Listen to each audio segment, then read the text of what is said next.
Good morning! Happy weekend sa inyong lahat! Last week, sinimulan natin yung pag-aaral natin sa 2 Thessalonians chapter 2. Okay, napag-aralan natin, these are the end times, the last days, at ang pagbalik ng ating Panginoon is imminent. Pwede na siyang bumalik anytime. This is a comfort para sa ating mga naniniwala kay Jesus Christ.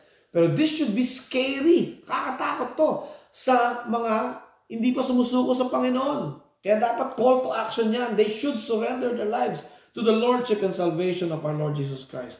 Ang sabi ni Paul, the return of our Lord, the day of our Lord, will happen soon. And today, tingnan natin itong day of the Lord, no? From chapter 2, verse 1 to 12. Pero bago natin basahin, mag-pray muna tayo. Heavenly Father, maraming salamat sa pagkakataon na binigay ninyo na makita namin inyong salita, mapag-aralan, marinig. Lord, may your word empower us, enlighten us, Lord, and encourage us as we wait for you. In your name we pray. Amen. So, basahin ko lang muna yung chapter 2, verse 1 to 12. Concerning the coming of our Lord Jesus Christ and our being gathered to Him, we ask you, brothers, not to become easily unsettled or alarmed by some prophecy, report, or letter supposed to have come from us, saying that the day of the Lord has already come. Don't let anyone deceive you in any way, for that day will not come until the rebellion occurs and the man of lawlessness is revealed, the man doomed to destruction. He will oppose and will exalt himself over everything that is called God or is worshipped, so that he sets himself up in God's temple, proclaiming himself to be God. Don't you remember that when I was with you, I used to tell you these things, and now you know what is holding him back, so that he may be revealed at the proper time. For the secret power of lawlessness is already at work, but the one who now holds it back will continue to do so until he is taken out of the way. And then the lawless one will be revealed, whom the Lord Jesus will overthrow with the breath of his mouth and destroy by the splendor of his coming. The coming of the lawless one will be in accordance to the work of Satan, displayed in all kinds of counterfeit miracle signs and wonders, and in every sort of evil that deceives those who are perishing. They perish because they refuse to love the truth and so be saved. For this reason, God sends them a powerful delusion, so that they will believe the lie, and so that all will be condemned who have not believed the truth, but have delighted in wickedness. Wow! Sinulat ni Paul itong letter to the Thessalonians kasi nga, maraming false information. Parang sa ngayon, fake news. Ano? This false information, natakot tuloy yung mga Thessalonians na dumating na pala ang Panginoon, hindi nila nakita. No? So they were on edge, they were unsettled, they were alarmed from these false reports. Okay? Pero ang sabi ni Paul, yung day of the Lord, yung pagbabalik ng ating Panginoon, hindi pa nangyayari yan. Kasi may mga dalawang bagay na dapat mangyari bago mangyari yan. Yung rebellion and yung revelation ng man of lawlessness or the Antichrist.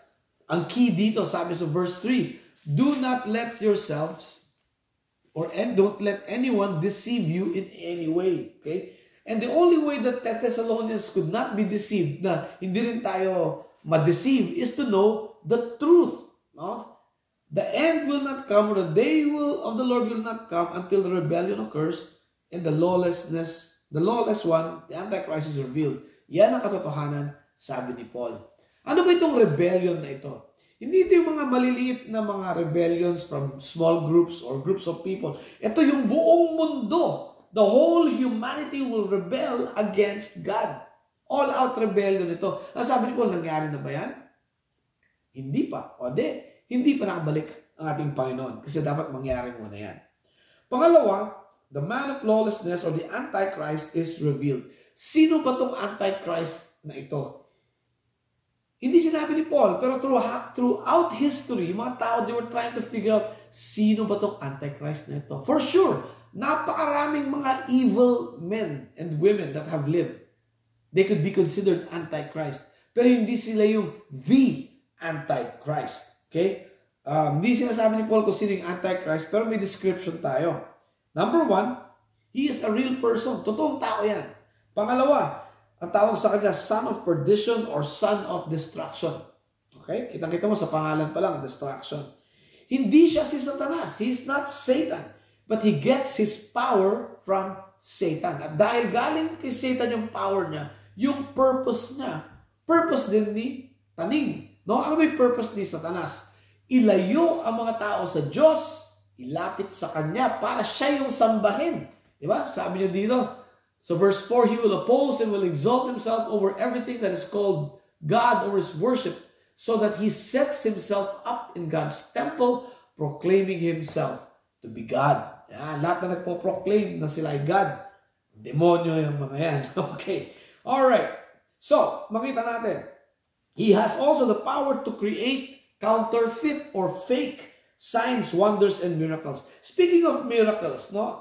Bago natin balikan yung man of lawlessness, yung Antichrist. Ang Panginoon is capable of making miracles. Okay? Ang demonyo is also capable of making counterfeit or fake miracles. Ang difference, how do you know the difference? Kung saan bumalik yung gloria. Kung bumalik sa Panginoon yung gloria, galing sa Panginoon yung miracle. Pag bumalik sa demonyo, galing sa demonyo. Anong ibig kong sabihin dito? Bigyan ko kayo ng isang example. Familiar naman siguro kayo sa mga Marian apparitions, kaya ng Medjugorje at saka sa Agoo, sa La Union, sa Pilipinas, no? May mga apparition, di ba? Totoo yan. Hindi, I don't doubt na nagkaroon ng apparition kasi kaya ng demonyong gawin yan. Pero anong nangyari pagkatapos magpakita ng apparition? Lumapit ba ang loob ng mga tao sa Diyos? Sabi nila, pero hindi. Paano natin alam? Kasi nga, nagpunta ako dyan, dinalaw ko yan para makita ko kung anong nangyayari. Nagro-rosaryo sila, nagno-novena, nagdarasal kay Mary, humihingi ng tulong, humihingi ng direksyon kay Mary. They started listening to the words of Mary. Ano ba sabi ni Mary? Alam niyo, dito sa mga pangyayari ito, God was not central. God was not worshipped.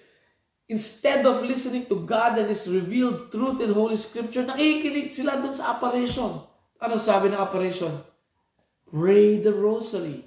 Sabi ng Biblia, do not pray the rosary. Paano yan?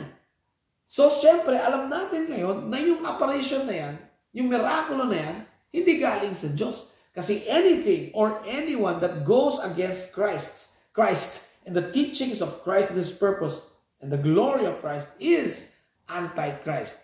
Kaya dahan-dahan lang tayo dyan sa mga miraculong yan. We have to know the source. Kung alam natin yung source, makikita natin because of the fruit. Diba? So, balikan natin yung Antichrist. He is the false Christ. No, he is also just a man. He is called the son of perdition, son of destruction. He is not Satan. He gets his power from Satan. He has the same purpose as Satan to deceive the people. He has the power to create counterfeit, fake signs, wonders, and miracles. Yan. Pero yung Antichrist, ngayon, hinahawakan. Okay? He is being restrained. Hindi masyadong clear si Paul kung sinong humahawak sa Antichrist, which created some speculation. Pwede daw gobyerno, pwedeng batas, pwedeng ang simbahan, pwedeng yung Holy Spirit ang humahawak sa Antichrist. Pero bottom line, okay, siya sino mang pinili ng Diyos na humawak dito sa Antichrist na ito? God is in control. No? Hindi marireveal itong Antichrist until sabihin ni God, go ahead. Okay? Because yung timing pa rin nasa Panginoon. God is in control. Ano mangyayari sa Antichrist? Well, tatawag dito, spoiler alert. Sa verse 8, sinabi na, and then the lawless one will be revealed, whom the Lord Jesus will overthrow with the breath of His mouth and destroy by the splendor of His coming. Dumating pa lang ang Panginoon. Talo na yung Antichrist. Bumukas na bibig yung Panginoon. Talo na. At alam nyo, kinoroborate ni John to sa mga visions niya. Sa Revelation 19:20, ito sabi ni John, but the beast was captured, and with it the false prophet who had performed the signs on its behalf. With these signs he had deluded those who had received the mark of the beast and worshipped its image. The two of them were thrown alive into the fiery lake of burning sulfur.